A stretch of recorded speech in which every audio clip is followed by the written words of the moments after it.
அனைவருக்கும் வணக்கம்மா. இன்னைக்கு நம்ம ஒரு நல்ல பதிவு தான் பார்க்க போகிறோம். அதாவது நம்ம தம்ப்லைன் பார்த்துட்டு நீங்கள் வந்திருப்பீங்க. 9 வாரம் வெள்ளிக்கிழமை இந்த பூஜை செய்தால் போதும் அப்படின்னு நான் போட்டிருக்கேன். அதாவது நம்ம வீட்டில் லக்ஷ்மி கடாட்சியம், பணப்பிரச்சனை இருக்கக்கூடாது அப்படின்னாவே நம்ம தினந்தோறும் காலை மாலை விளக்கேற்றுவோம். நம்மக்கிட்ட இருக்கிற பிரச்சனையை யார்கிட்ட சொல்லுவோம்? கடவுள்கிட்ட தான் வேண்டிப்போம். ஏன்னா அவங்களால மட்டும்தான் அந்த பிரச்சனையை சரி செய்ய முடியும். மன நிம்மதியாக இருக்கட்டும், பணப்பிரச்சனையாக இருக்கட்டும், நகை பிரச்சனை அல்லது நம்ம வீட்டில் இருக்க குடும்ப பிரச்சனை எதுவாக இருந்தாலும் நம்ம கடவுள்கிட்ட தான் முறையிடுவோம். அப்படிப்பட்ட பிரச்சனைகளை தீர்க்கிற கடவுள்கிட்ட தான் நம்ம இந்த பூஜையும் செஞ்சு நம்மளுடைய பிரச்சனைகளை தீர்த்துக்க போகிறோம். நான் நிறைய சம்பாதிக்கிறேம்மா, ஆனால் என் வீட்டில் நிறைய செலவு வந்துக்கிட்டே இருக்குது. பணமே வீட்டில் தங்கவே மாட்டேங்குது. நான் என்ன தான் பண்ணுறதுன்னு தெரியல. ஒரே பிரச்சனையாக இருக்குது. எப்போவாது கடன் வாங்கிட்டே தான் இருக்கிறேன். வாங்கின கடனை திருப்பி கொடுக்கவே முடியல. ஏதாவது ஒரு ரூபத்தில் அந்த பணம் கரைஞ்சிருது. நாங்கள் ஒன்று நினைக்கிறோம், அது ஒன்று நடக்குது அப்படின்னு சொல்கிறவங்களுக்காக தான் இந்த பதிவு. எளிமையான பரிகாரம் தான் நம்ம செய்ய போகிறோம். இதுக்காக எதுவுமே நம்ம செலவு பண்ண போகிறதில்ல. எப்பயுமே வீட்டில் நம்ம பூஜை செய்வோம். இதை வெள்ளிக்கிழமை மட்டும் 9 வாரம் எடுத்து நம்ம செஞ்சோம் அப்படின்னம்னா ரொம்பவே விசேஷங்க.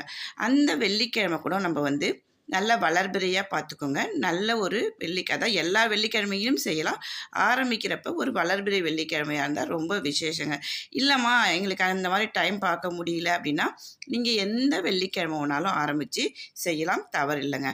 ஒன்றுமே இல்லை. அதாவது ஒரு பித்தளை தட்டு எடுத்துக்கங்க. நம்ம வீட்டில் எல்லா வீட்லேயும் பித்தளை தட்டு இருக்கும். ரொம்ப சின்னதாக இருந்தால் போதும். பூஜை செய்யறதுக்கு வச்சுருப்போம் பார்த்தீங்களா, அந்த தட்டை எடுத்துக்கங்க. அதில் என்ன பண்ண போகிறோம் அப்படின்னு சொன்னோம்னா அக்ஷதை ரெடி பண்ணிக்க போகிறோம். அக்ஷதை அப்படின்னா சொன்னாவே பச்சரிசியும் மஞ்சளும் கலந்து வச்சுப்போம் பார்த்தீங்களா, அதுதாங்க. அதை தட்டில் நிரப்பி வச்சுக்க போகிறோம். உங்கள் வீட்டில் மகாலட்சுமி பணம் இருந்துச்சு அப்படின்னா இதை உட்காந்துட்டு, அதாவது பூஜை செய்யும் போது நம்ம திருப்தியாக செய்யணும் அப்படின்னு சொன்னாவே உட்காந்து செஞ்சோம்னா அது நமக்கு ரொம்ப திருப்தியாக இருக்கும்.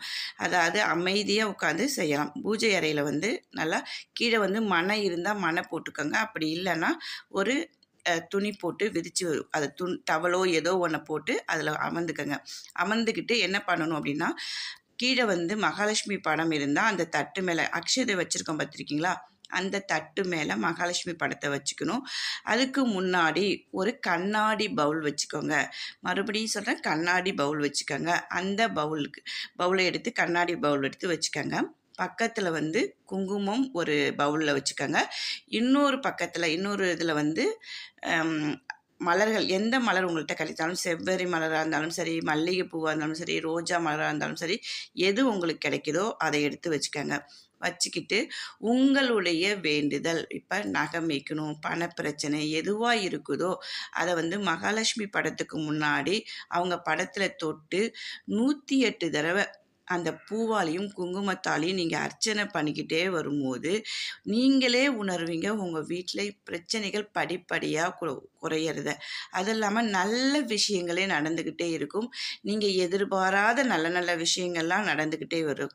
இதை நம்பிக்கையோடு செஞ்சீங்க அப்படின்னாவே நம்ம எந்த ஒரு பரிகாரம் செய்கிறதா இருந்தாலும் நம்பிக்கை தாங்க.